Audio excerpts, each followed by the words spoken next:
मी प्राध्यापक LB गायकवाड आज आपल्याला एक नवीन व्हिडिओ देत आहे आणि व्हिडिओ फार छान आहे बघा। रिमूव्ह टू हा असा व्हिडिओ आहे। रिमूव्ह टू म्हणजे आपल्याला हा रिमूव्ह म्हणजे काढून टाका, टू म्हणजे हा जो टू आहे हा टू काढून टाकायचा आहे आणि हा टू काढून टाकायचा आहे। हे लक्षात घ्या, आपल्याला रिमूव्ह टू करायचा आहे म्हणजे टू काढून टाकायचं आहे आणि त्या जागेवर आपल्याला सो दॅट वापरायचं आहे। आता लक्षात घ्या, या ठिकाणी कसं करायचं तर हा जो श्याम आहे, वाक्य कसं आहे, Shyam is too old to walk on the road. म्हणजे काय करायचं की Shyam is too old, Shyam इतका ओल्ड आहे की to walk on the road, तो रोडवर चालू शकत नाही असा त्याचा अर्थ होतोय। आणि या ठिकाणी त्याचं उत्तर देताना असं करायचं बघा, श्याम इज म्हणजे श्याम जसा तसा घ्यायचा आहे, श्याम जसा तसा घ्यायचा आहे, हे इज पण जसंच तसं घ्यायचं आहे आणि हा जो टू आहे ह्या टूच्या ऐवजी सो घ्यायचा आहे आणि हा जो ओल्ड नावाचं हे जे ॲडजेक्टिव्ह आलेलं आहे हे ॲडजेक्टिव्ह पण जसं तसं घ्यायचं आहे आणि हा टू जो आहे हे टूच्या ऐवजी दॅट घ्यायचा आहे। लक्षात काय केलं आपण, पुन्हा एकदा सांगतो, लक्षात घ्या, श्याम नावाचा कर्ता नेहमी जसा तसा घ्यावा, इज असेल इथं, वाज असेल जसं तसं घ्यावं, TOO च्या ऐवजी सो घ्यावा आणि ह्या TOO आणि हा टू यांच्यामध्ये जे विशेषण असेल ते ओल्ड असेल, काय जे असेल ते जसं तसं घ्यावं आणि ह्या टूच्या ऐवजी दॅट वापरावा। लक्षात एवढं।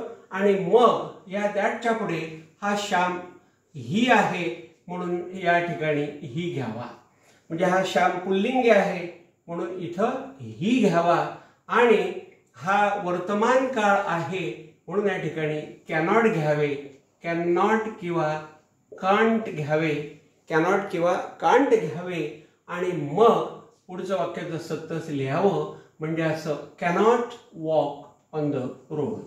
बघा, cannot walk on the road, बघा cannot walk on the road असं ते करावं। पुन्हा मी एकदा सांगतो बघा, श्याम हा जसा तसा घ्यावा, इथं जो कर्ता असेल तो जसा तसा घ्यावा, इज असेल तर ते जसं तसं घ्यावं, टू ऐवजी सो घ्यावा, हे जे विशेषण असेल ते जसं तसं घ्यावं, हा टू असेल त्याच्याऐवजी दॅट वापरावा। म्हणजे वाक्य काय झालं, Shyam is so old that, मग हा टूच्या ऐवजी दॅट वापरल्यानंतर मग आता इथं काय करायचं, ह्या श्याम मधून एक कर्ता काढायचा। इथं श्याम आहे म्हणून इथं ही घेतलं, पुल्लिंग आहे म्हणून ही घेतलं, इथं जर स्त्रीलिंगी असेल तर इथं शी घ्यायचं, म्हणजे आणि हा वर्तमान काळ असेल तर इथं कॅनॉट घ्यायचं आणि अशा प्रकारे हे घेऊन झाल्याच्या नंतर ह्या टूच्या नंतरचा जो भाग असेल तो जसा तसा आपण लिहून काढावा आणि असं लिहावं, बोलावं।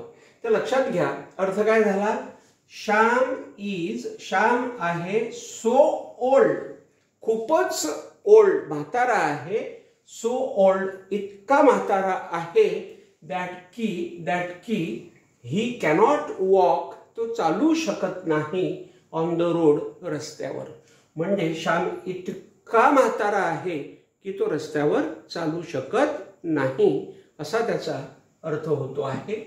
आता हे वाक्य आपण केलेलं आहे, या दुसऱ्या वाक्याला आपण या ठिकाणी हात लावतोय, पण त्याआधी मी सांगेल की इथं जर वर्तमान काळ असेल तर कॅनॉट घ्यावे, टूच्या ऐवजी दॅट घ्यावा आणि अशा प्रकारे ह्या TOO च्या ऐवजी सो घ्यावा, ह्या टूच्या ऐवजी दॅट घ्यावा आणि मी सांगितल्याप्रमाणे आपण वाक्य करावं। 10वीच्या विद्यार्थ्यांसाठी हा व्हिडिओ खूप महत्त्वाचा आहे, त्यांना त्यांच्या SSC ग्रामरमध्ये खूप मार्क पडतील, पेपरमध्ये खूप मार्क पडतील आणि इतर लोकांना, जनरल लोकांना सुद्धा ही रचना, ग्रामरची रचना फायद्याची ठरेल, ते उत्तम प्रकारे इंग्रजी लिहू शकतात आणि बोलू शकतात। तर हा व्हिडिओ जास्तीत जास्त आपण शेअर करायचा आहे आणि शेवटपर्यंत बघायचा आहे। आता हे जे दुसरं वाक्य आहे, हे दुसरं वाक्य आपल्याला काय सांगते बघा, हा मोहन जसा तसा ठेवायचा, कारण आपला नियम काय आहे, जसा तसा ठेवायचा। हा जो कर्ता असेल तो जसा तसा ठेवायचा आणि जे क्रियापद असेल ते पण जसं तसं ठेवायचं. ठेवलं आणि हा TOO आहे याच्यावरची सो घ्यायचा आणि हा जो विशेषण आहे आता या ठिकाणी TOO आणि हा टू यांच्यामध्ये डल नावाचं विशेषण आहे ते जसं तसं घ्यावं आणि हा जो टू आहे याच्यावरची दॅट घ्यावा. बघा आणि हे एवढं झाल्याच्या नंतर दॅटच्या नंतर हा जो मोहन आहे हा मोहन पुल्लिंगी आहे म्हणून या ठिकाणी ही घ्यावा. लक्षात. इथं जर मोहनच्या ऐवजी जर राधा असती स्त्रीचं नाव असतं तर आपण इथं शी घेतला असता. म्हणजे इथं पुल्लिंगी असेल तर ही घ्या, स्त्रीलिंगी असेल तर शी घ्या, अनेक वचन असेल तर दे घ्या, असं आपल्याला त्या ठिकाणी घ्यावं लागेल. तर लक्षात घ्या आपण काय केलं, मोहन जसा तसा ठेवला, वॉज नावाचं क्रियापद जसं तसं ठेवलं, TOO च्या ऐवजी आपण सो घेतला, त्याच्यामधलं हे विशेषण जसं तसं ठेवलं, टू च्या ऐवजी आपण दॅट वापरला आणि या मोहन मधून एक कर्ता आपण घेतला, तो ही घेतला आणि आता हे वाक्य जे दिलेलं आहे हे भूतकाळामध्ये दिलेलं आहे म्हणून आपण या ठिकाणी कुड नॉट घेऊया. पहा कुड नॉट, कुड नॉट म्हणजे कुडंट या ठिकाणी आपण घेतलं. आता सांगायचं असं आहे की हा भूतकाळ आहे म्हणून कुड नॉट, हा वर्तमान काळ आहे म्हणून कॅनॉट. तर वर्तमान काळ असेल त्या वाक्याचा TOO च्या वाक्याचा तर कॅनॉट घ्यावे लक्षात, किंवा विल नॉट पण तुम्ही घेऊ शकता. विल नॉट इथं कुड नॉटच्या ऐवजी तुम्ही वुड नॉट किंवा डिड नॉट तुम्ही घेऊ शकता. तर या ठिकाणी एक लक्षात आपण ठेवायचं आहे की भूतकाळ असेल तर कुड नॉट किंवा डिड नॉट किंवा वुड नॉट आणि वर्तमान काळ असेल तर तुम्ही या ठिकाणी कॅनॉट किंवा विल नॉट घेऊ शकता. म्हणून पहा मोहन जसाचा तसा, वाचच्या ऐवजी वाचचं वाजच घेतलं, TOO च्या ऐवजी सो घेतला, डल नावाचं जे विशेषण आहे ऍडजेक्टिव्ह आहे ते जसं तसं ठेवलं, टू च्या ऐवजी दॅट घेतला आणि ह्या दॅटच्या पुढे ह्या मोहनमधून एक कर्ता काढला, तो ही आला आणि म्हणून याचा जो काळ आहे तो भूतकाळ आहे म्हणून कुड नॉट घेतलं आणि राहिलेलं वाक्य जसं तसं लिहून काढलं. जे कुड नॉट अंडरस्टँड कुड नॉट अंडरस्टँड इंग्लिश. लक्षात असं हे वाक्य तयार झालं. म्हणजे आता याचा आपण असा अर्थ लावूया. पहा की ह्या TOO ह्या वाक्याचा TOO या वाक्याचा अर्थ लावणं जरा कठीण होते म्हणून सो दॅटचा अर्थ लावायचा आणि तोच अर्थ याला लावायचा. बघा Mohan was so dull, Mohan इतका डल होता, इतका बठ्ठ होता, इतका तो नासमज होता की दॅट की he could not understand English, तो इंग्रजी समजू शकला नाही असा त्याचा मराठी अर्थ होतो. आणि जसा आपण याचा अर्थ काढला सेम असा अर्थ या TOO च्या वाक्याचा काढायचा. आता आपण पुढे आलेलो आहे आणि ते तिसरं वाक्य आहे English is too difficult for me to understand. तर इथं लक्षात घ्या इथं काय आहे, एक केस दिलेली आहे, याला आपण केस म्हणू किंवा फॉर अधिक ऑब्जेक्ट म्हणून, फॉर अधिक ऑब्जेक्ट म्हणून, कर्म म्हणून, फॉर अधिक कर्म. तर याचं कसं करायचं ते आता आपल्याला चांगलं लक्ष द्यायचं आहे. बघा हा जो इंग्लिश शब्द आहे हा जसा तसा घ्या, इंग्लिश जसा तसा घेतला,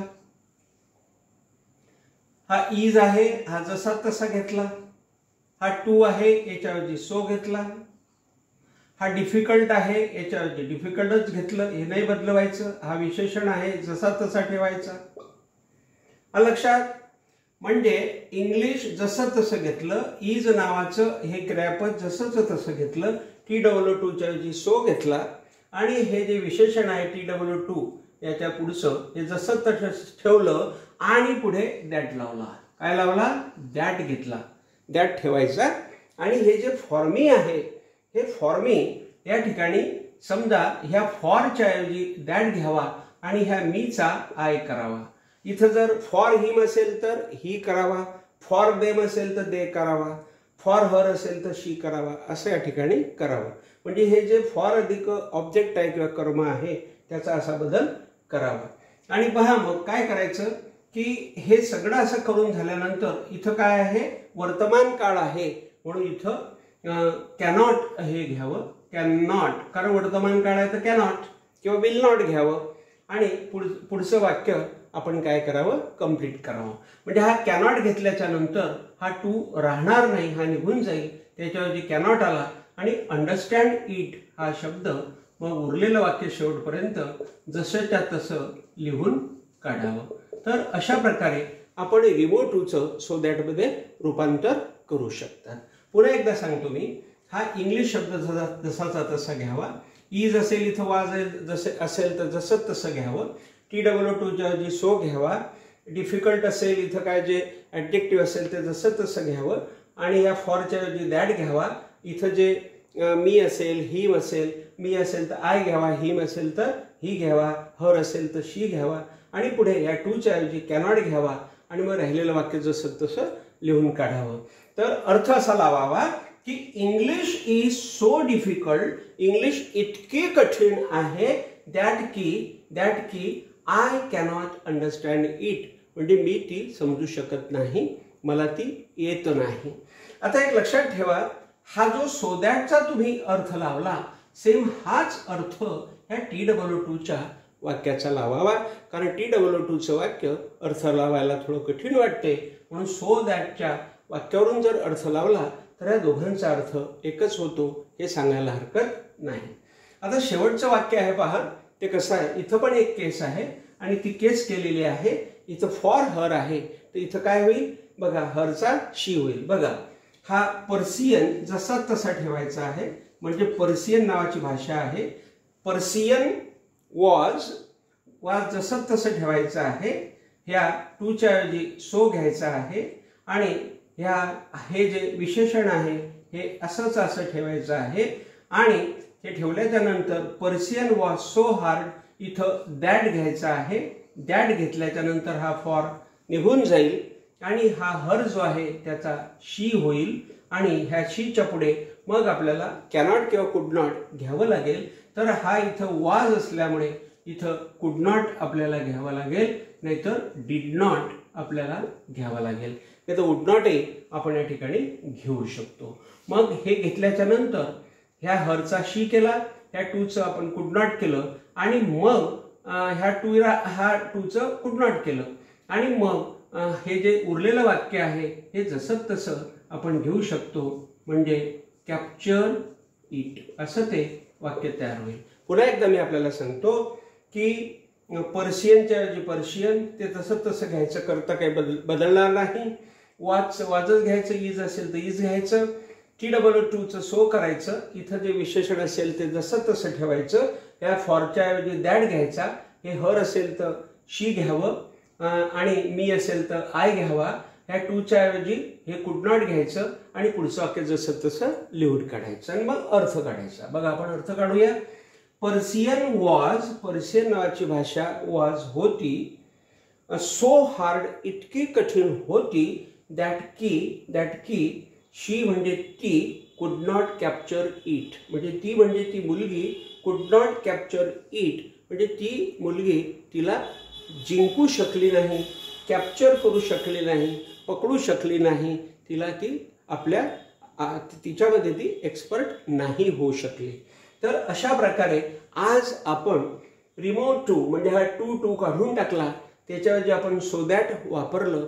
बघा हे 10वी साठी तर महत्त्वाचं व्याकरण आहेच, परंतु हे इतर कोणालाही चांगल्या प्रकारे इंग्रजी लिहिण्यासाठी व बोलण्यासाठी उपयोगाचं राहील. हा व्हिडिओ आपण जास्तीत जास्त आपल्या मित्रमंडळींमध्ये शेअर करायचा आहे आणि मला मदत करायची आहे. जास्तीत जास्त मला आपले सबस्क्रायबर्स मिळवून द्यायचे आहे एवढी विनंती करतो आणि थांबतो. Thank you very much.